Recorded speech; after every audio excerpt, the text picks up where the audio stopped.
गरीब साध साध सब नेक हैं, आप अपनी ठोरे।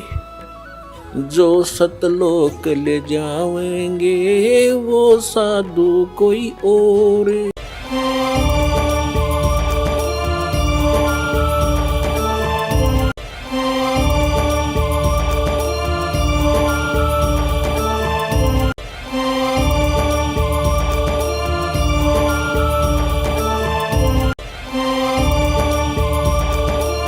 कबीर परमात्मा ने हमें ये सारा जाल काल का समझाया है।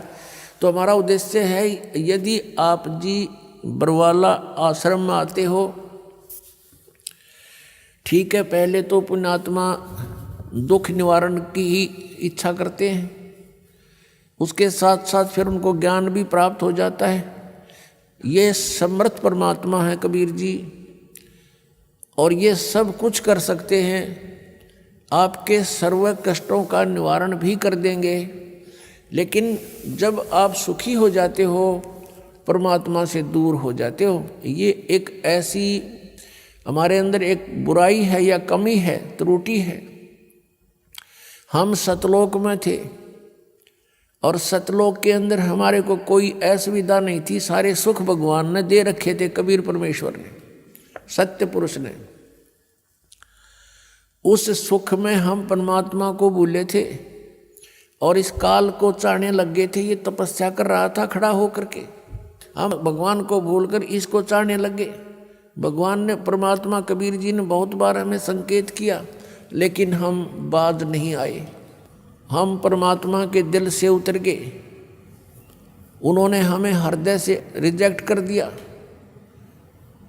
और फिर हम इस काल के साथ यहाँ इसके लोक में आ गए। इसने तपस्या करके ये 21 ब्रह्मांड प्राप्त कर रखे हैं और हम वैसे लटक के आ गए इसके साथ में। अब इसने हमारे साथ वो प्रतिशोध किया है, क्योंकि इसने वहाँ गलती की थी। परमेश्वर कबीर जी ने इसको वहाँ से निकाल दिया था, निष्कासित कर दिया था, इंक्लूडिंग ऑल ब्रह्मांड, इसके सारे ब्रह्मांड दे करके बाहर निकाल दिया था 21 के 21। हमने जो गलती की थी, हम इसकी साथ स्व इच्छा से आए थे, हम भगवान भूल गए उस सुख में। और उसके बाद हम कितने कैर हो रहे हमारे ऊपर।